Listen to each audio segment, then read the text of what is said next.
네, 안녕하십니까. 경찰 경력 11년 차의 수사팀장 출신 심광호 변호사입니다. 네, 오늘은 누군가 내 가족이나 친구가 갑자기 체포를 당했을 때 구속이 될 수도 있는데 어떤 식으로 대처를 해야 되고 이때 변호사는 어떤 도움을 줄 수 있는지와 반대로 제가 수사부서에 있을 때 실제로 변호사가 뭘 하는지 변호사는 어떻게 또 그런 걸 또 알고 오는지 이런 거를 수사부서에 있을 때 잘 몰랐어요. 그래서 수사부서에 계신 분들도 한번 참고해 보시면 수사를 하는데 도움이 될 수 있지 않을까 라는 생각으로 간단하게 절차를 한번 얘기해 보겠습니다.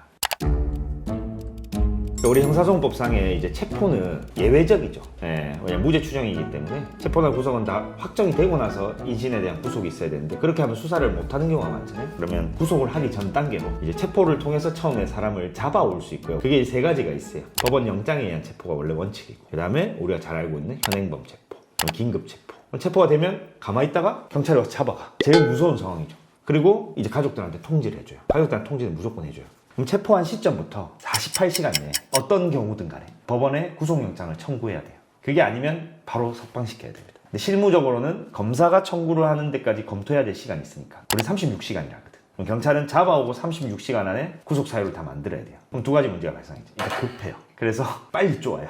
그리고 체포를 당한 사람이 뭔가 대비할 방법이 없죠. 갑자기 수사기관이 들이닥치니까. 원래 수사라는 게 대등하지가 않아요. 지위가. 공판과 달리.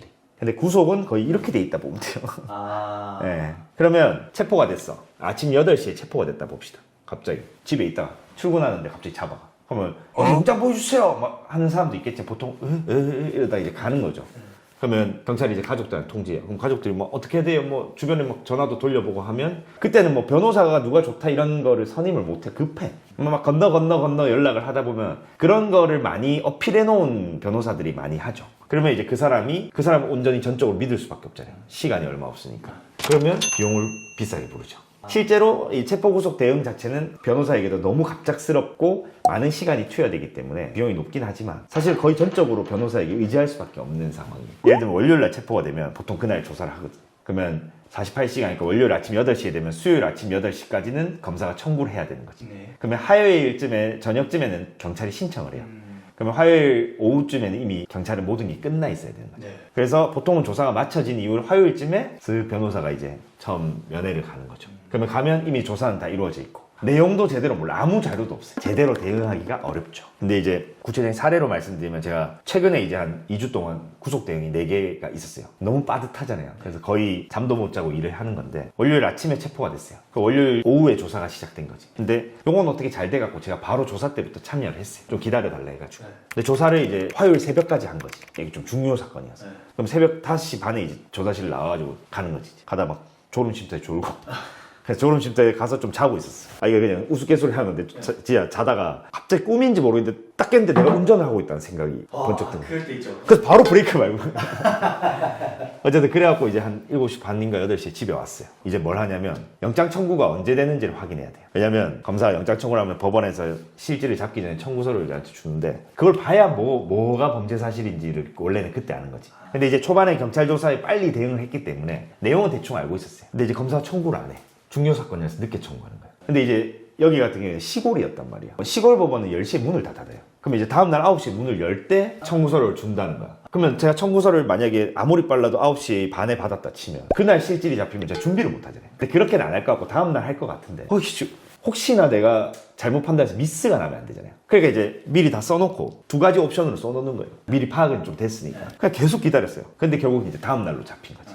그러면 이제 청구서 받아오고 그때 다시 내용 보완해요. 이러면 이제 이틀 동안 거의 잠을 못 자는 거죠. 물론 이건 좀 중요 사건이라서 그렇긴 했는데 통상은 경찰 조사 때부터 참여를 못 해요. 왜냐면 잡아가서 경찰이 바로 조사하는데 그때 동안 선임이 다 되고 금액이 다 맞춰지고 이게 안 되잖아요. 그래서 실제로 제가 급하게 움직여줬는데 이 관계성 범죄에서 그 경찰 조사에 바로 입회하고 어찌 보면 조금 좋은 쪽으로 조사를 잘 받아서 구속영장이 신청되는데 검사가 불청구했거든요. 그럼 잘 됐잖아요. 다행이네요.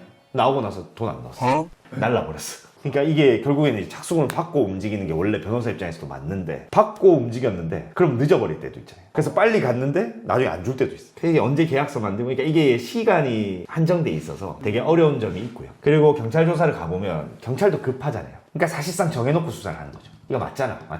예를 들면 체포 없이 구속영장을 신청하는 거면 서로가 조금 이미 쟁점에 대해서 많이 조사가 이루어지고 한 상황인데 이 체포라는 거는 경찰도 완벽하게 수사가 안 돼 있는 상황. 그러니까 여기는 경찰은 빨리 자백이나 이런 걸 받고 싶을 거고, 저희는 내용을 모르는 상태에서 일단 저항을 해야 돼요. 그건 아니다, 그건 아니다. 그러니까 이게 엄청 충돌이 많은 지점이에요. 근데 기울어져 있죠. 그래서 요때 경찰이랑 밖에 나가서 얘기 좀 듣고 도대체 어떤 상황인지 파악하고 하는 그 과정이 좀 중요한데, 굉장히 입회 자체도 난이도가 높은 게 되고, 사실 형사사건 중에 제일 난이도가 높은 거죠.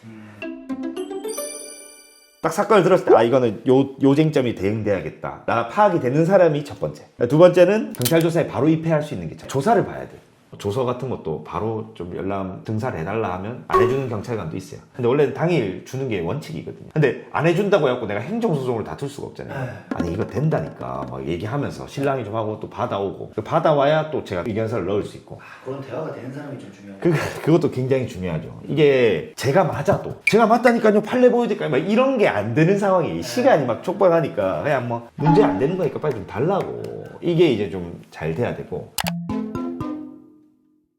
이 구속이라는 거는 사람이 진짜 제일 이렇게 안 좋은 상황에서 조사를 받은 거잖아요. 그리고 경찰은 구속하려고 안달이 난 수사기관이고, 저는 수사기관은 그래야 된다고 봐요. 그렇다고 거짓말을 다 믿어줄 수 없잖아요. 수사의 본질은 추궁과 공격이에요. 그러면 그걸 검사가 조사를 하면서 혹시 그런 거에 대해서 위법이나 무리한 게 없는지 논리적으로 정비하는 과정이라고 보거든요. 근데 실제로는 안 그렇죠. 왜? 검찰도 스스로가 수사기관이라는 아이덴티티가 있으니까. 그래서 제가 수사기소가 분리돼야 된다는 게, 아니 체포되자마자 일람표를 딱 하나 주면서 다 자백하죠? 아니 뭐죠? 이거 아닌 것도 나중에 공판에서 다투고 빨리 아닌 것도 있는데 이러면 무조건 구속인데? 뭐 이런 식이에요 거의. 그러면 아닌 것도 있는 걸 다 얘기를 잘 못할 때도 있어요. 검사실 가잖아요? 검찰 수사관이 경찰에서 자백하고 도장 찍어놓고 왜 여기 와서 또 바꾸냐고. 또 안 들어줘. 그러니까 이게 구속 상태에서 뭔가를 하면, 예를 들면 우리가 30개, 40개가 잘못이 다 있다 해도 또 아닌 것도 있잖아요. 그럼 그런 거를 설명할 수 있는 기회가 많이 없어요. 특히 검찰은 기소를 해야 되다 보니까 경찰보다는 좀 더 꼼꼼해요. 왜냐면 경찰은 뭔가 이렇게 잡아오는 것부터 해서 전체적인 그림을 만들어 왔다면, 실제로 그거를 법리적으로 딱딱딱 맞게끔 해야 되는 거는 검사실이잖아요. 그러니까 검찰 수사관은 더 집요하게 답이 나올 때까지 계속 물어봐요. 얼마 전에는 그런 일이 있었는데, 한 20개의 범죄 사실 있으면 20개 다 인정을 해요. 가담을 한 게, 사기죄. 근데 10개는 내가 이득을 취한 게 아니에요. 그냥 이렇게 전달만 해준 거예요. 그러면 엄밀히는 좀 다르잖아요. 가담을 했다 해도 내가 재산 범죄에서 내가 이득을 취한 게 아니다. 그거를 경찰이 정리를 안 해줘갖고 검사실에 얘기를 하면 수사관이, 아니 피해자한테 그렇게 얘기할 수 있냐고. 피해자한테 나는 일부는 가담 안 했다고 얘기할 수 있냐고. 얘기할 수 있죠 당연히. 근데 이제 그리고 내가 피해자한테 얘기할 수 있는 거를 지금 진술하는 게 아니잖아요. 그거는 본인이 의견서를 제출하세요. 왜 내가 담아줘야 돼요? 이러길래 제가 또 속마음은, 아니 실제로 그런 건 아니고, 수원님 저도 조사를 10년 했지만 본인이 담아주는 게 아니에요. 조서는 내 진술을 적어줘야지. 왜 진술을 못하도록 하냐고 하고 싶지만 그냥 참고, 그러면 저희가 이렇게 변명하는 게 아니고 그냥 경위가 그렇다 정도로. 근데 안 적을 수는 없으니까 계속 설득하는 거예요. 그리고 자백 안 하잖아요? 가면 100% 그 말이에요. 여기서 구형 다 하는 거 알죠? 그래서 요즘 뭐 국정조사에서도 자기들은 법리에 따라서 했다고 하는데, 이제 법리에 어긋난 건 없죠. 뭐 때리진 않았잖아요. 근데 목표가 생기고 그 목표를 정리해야 되는 급한 상황이면 무조건 압박 수사가 들어갈 수밖에 없고요. 근데 그거는 수사의 본질이에요. 왜냐면 나는 국가를 대변해갖고 법을 주기 위해서 사실관계를 특정해야 되는데 다 거짓말을 하잖아요. 그러면 그 말씀 하셨으니까 다 빼드릴게 할 수 없어요, 수사는. 그렇죠. 근데 검사실마저 그러면 자기들 준사법기가 아니고 자기들이 인권 수호자라면서요. 그러면 수사기관의 아이덴티티를 가지면 그런 문제가 발생하는 거예요. 자기들 구형까지 할 수 있다면서요. 저는 옛날에 검사님한테 조롱도 당했어요. 제가 뭐 이건 아닌데 이러면 뭐 변호사 한 지 얼마 안 됐나 봐요. 뭐 이런 나중에 할 말 한인데, 그래서 이게 진짜 쉽지가 않아요, 구속 대응이라는 게. 그리고 저도 뭐 의뢰인 말을 다 믿을 수는 없죠. 근데 실제로 진짜 몰라서 그냥 인정하는 경우도 있단 말이에요. 그리고 이게 실제 심사장에서 판사님도 그런 판사님들이 있어요. 그러니까 얘기를 잘 들어주는 판사님도 있는데, 그럼 무슨 말이에요? 그게 유리하겠어요? 거의 사또야, 사또. 그래도 약간 뭐냐면 일종의 마지막 기댈 때잖아요. 이게 실제로 거짓말도 많이 하고 그런 사람들 많이 봐서 힘든 건 알겠지만, 한 명이라도 좀 억울한 사람이 있다는 거를 전제하라고 실질심사를 대면하라고 만든 거거든요, 제도를. 근데 실제로 막 그렇게 추궁을 해요. 또 이게 수사기관이나 이 법률 전문가들이 잘 모르는 게, 모든 사람이 그 자리에서 논리적으로 설명할 수 있지 않아요. 좀 어리버리하게 말하죠. 그럼 저는 이제 항상 제가 좀 부연 설명하겠습니다 말씀드리거든요. 가면 바로 쫑구 주는 판사님들이 있어요. 아니 안 물어봤으면 가만히 있으라고. 예, 바로. 근데 이제 잘 들어주시는 분도 있고, 그러니까 이게 완전 압도적 지위에서 하는 거고, 이건 어찌 보면 구속 수사가 아주 예외적인 거라는 거에 대한 그 법리를 잘 이해를 못 하신 행동이라고 봅니다. 그리고 저도 구속될 사람은 그렇게까지 많은 에너지를 쓰진 않아요, 사실. 오히려 나중에 접견을 많이 가야겠다. 왜냐면 딱 보면 사이즈가 나오는 게 있거든요. 근데 제가 봤을 때 진짜 아예 그냥 프레임 잡힌 사람도 있고 아닌데, 아니면 뭐 일부 사실이지만 조금 너무 과장돼 있어서 다퉈볼 만하다 이런 거는 이제 목숨 걸어야죠. 왜냐면 안 되더라도 최선을 안 다해본 건 좀 아쉽잖아요.